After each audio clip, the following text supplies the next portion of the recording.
You are listening to the 2025 LLC Summer Services from Outlook, Saskatchewan.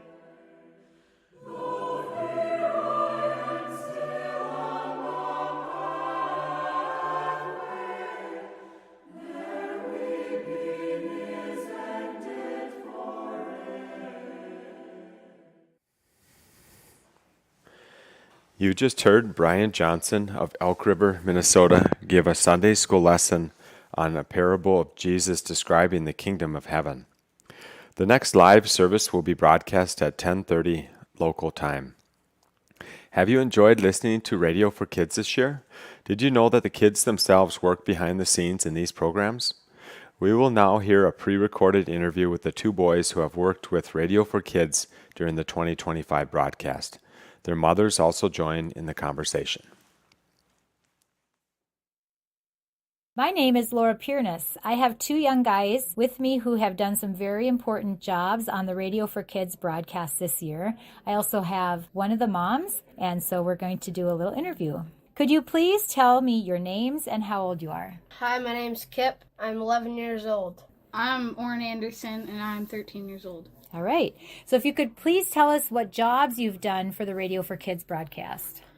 I've interviewed kids from across all the LLC on prayer. I was the host for Radio for Kids. Wonderful. We also have Kip's mom here with us. Can you please tell us who you are and a little about yourself? Hi, I'm Trisha Willette from Williston, North Dakota. I have 8 children. Kip is my 7th, second from the youngest.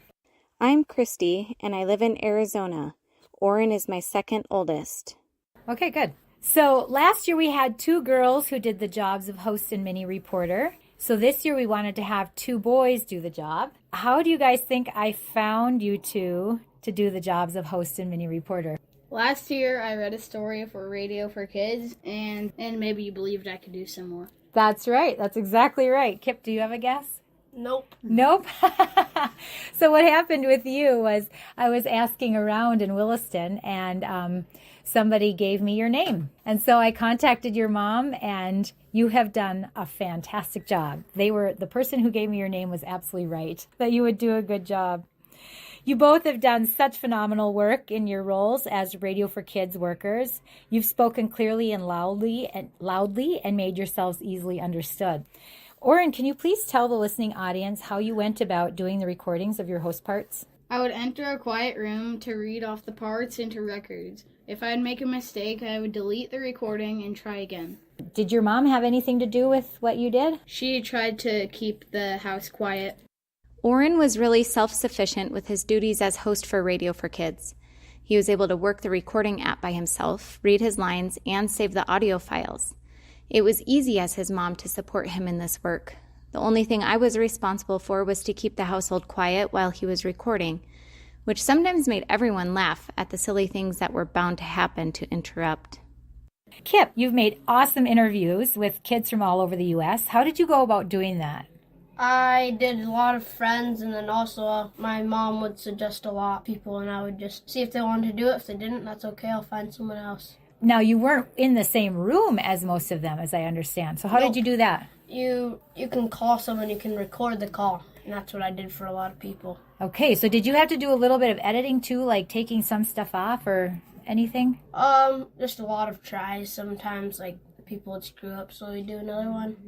So Trisha, what's been your role in supporting Kip to produce the mini reporter interviews? Well, I guess mostly we have to just keep on top of it. Life gets busy and you remember, oh, shoot, we were asked to do this obligation. And thank you, Laura, for reminding us often. And then when we would sit down and came up with lists, I thought it would be fun for him to utilize our friends from across the country. So we came up with lists from local that were easy to do. He did a few interviews at church in the back room or whatever. And then after that, reached out to different friends and asked if their kids would be willing to do it, because some kids are more shy. And yeah, we nailed down people that had a little bit more interest in helping us out with it. Yeah, so we've had to do altogether, there are 12 interviews. And so that's a lot of kids to find, especially when you're having to go through many that don't want to do it. So thanks for sticking with it. Orrin and Kip, what would you say to a friend or a kid your age who would be interested in getting involved in broadcast work? It's super easy. You may have to do multiple tries, but you'll get through it eventually. I would encourage them to join and call the LLC office to try and help out. So, Tricia, do you have any thoughts about young kids getting involved in the work of the kingdom? Well, yeah, we always love to see the next generation stepping up to the helm a little bit and having these boys do what they did at this, not a huge job, but definitely gets their toes wet into, what it means to serve God's kingdom. And like Kip said, it's not hard to do. You just have to kind of, once you step in, you just go with it. And I feel like an elder saying this, but it warms my heart to see the younger ones having that desire to serve the kingdom. And Kip did it without complaints. So that really made me happy. It's wonderful to involve the kids with different types of work in the kingdom of God because they can find a way to serve that brings them joy. There are so many different ways to serve, and if the kids have an opportunity to serve in different areas, then they can be exposed to how different gifts are used. I hadn't had this question written down, but I'm curious. What did you feel when you heard yourselves on Radio for Kids? A little bit of excitement, but it was, I don't know, it wasn't too exciting. I always think I sound like different or like weird in recordings and stuff, but I don't think it's the same for other people. Well, I think probably a lot of us feel that way. But you sound great. You both sound so great. In fact, we've gotten a lot of comments saying how great you sound. I think it's interesting, too, as they looked forward with excitement to hearing their voice, then they got the chance to hear other people's. And, even as a mom, I was like, recording's coming up. So then you get to enjoy things that you might not have tuned into just because you're looking to see how well, Yes. The interviews came out. So I think it encouraged us to listen more than we probably would have. Okay. Especially attending services. You're not Right. tuning in online as much. Right, exactly. Yeah. Well, thanks a lot, boys. You just heard an interview with Kip Willett, his mom Tricia Willett, and Orrin Anderson, and his mother Christy Anderson. Kip is the mini reporter for Radio for Kids this year, and Orrin is the host. The boys told how they experienced their respective jobs. Laura Piernis produced the program. My name is Rick Kieranemy. I enjoy being your host this morning. Karen Kieranemy will be your host for the remainder of these services. Live services are about to start. Ilmari Koronen of Hamminkirho, Finland will speak. Andrew Huttari of Meaford, Ontario will interpret. Art Harayu of Newcastle, Colorado will speak after that.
We will now sing pre-service song number 164.